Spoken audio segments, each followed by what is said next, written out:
Hello leaders and future leaders, this is Retired Sergeant First Class Bites. In this video, we will review the requirements for receiving the Combat Infantryman Badge. As an infantryman, the most prestigious badge you can earn is the CIB. History. After the United States declared war in 1941, the War Department had difficulty in recruiting soldiers into the infantry branch when men were allowed to choose their branch of assignment, and the morale of soldiers in the infantry branch remained low, mainly because it was recognized that the infantrymen continuously operated under the worst conditions and performed a mission that was not assigned to any other soldier or unit. The infantry, a small portion of the armed forces, suffered the most casualties while receiving the least public recognition. Lieutenant General Les J. McNair, commanding officer of the United States Army Ground Forces, suggested creating an award recognizing the unique dangers infantrymen face. On 27 October 1943, the War Department formally established the Combat Infantryman Badge, or CIB.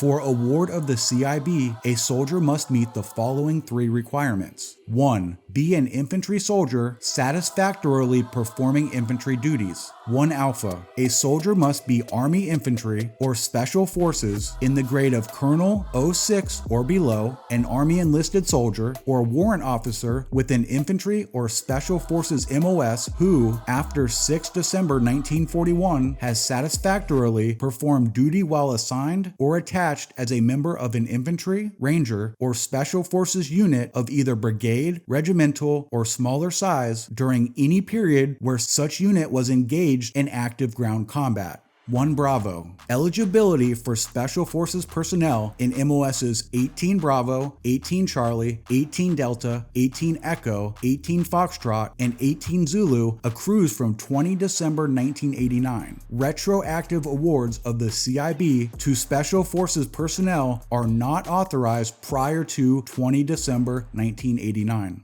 2. Be assigned to an infantry unit while the unit is actively engaged in ground combat. 2 Alpha. The recipient must be personally present and under hostile fire while serving in an assigned infantry or special forces primary duty in a unit actively engaged in ground combat with the enemy. The unit must be brigade, regiment, or smaller size. For example, personnel possessing an infantry MOS in a rifle squad of a cavalry platoon in a cavalry troop would be eligible for award of the CIB. The unit must have been in active ground combat with the enemy. 2 Bravo. Personnel with other than an infantry or special forces MOS are not eligible, regardless of the circumstances. The infantry or special forces MOS does not necessarily have to be the soldier's primary military occupational specialty, as long as the soldier has been properly trained in infantry or special forces tactics, possesses the appropriate skill code, and is serving in that specialty when engaged in active ground combat as described above. Commanders are not authorized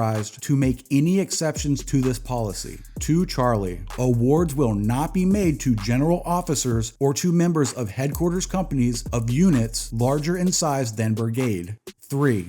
Actively participate in ground combat. Campaign or battle credit alone is not sufficient for award of the CIB. So, in short, to receive a Combat Infantryman Badge, you must be an infantryman or special forces, be an enlisted soldier, an officer in the rank of Colonel 06 or below, or a warrant officer with an infantry or special forces MOS, and you must engage in active ground combat. Aside from the Bronze Star Medal, I take the most pride in my Combat Infantry Badge. Although we could only earn the CIB once during the global war on terrorism, my infantry unit met the requirements for the award countless times during our deployment. If you have any questions about the Combat Infantry Badge, the infantry, or the military in general, leave a comment below. Make sure you are subscribed to the channel so you don't miss out on any future content. This is Sergeant First Class Bites. I'm out.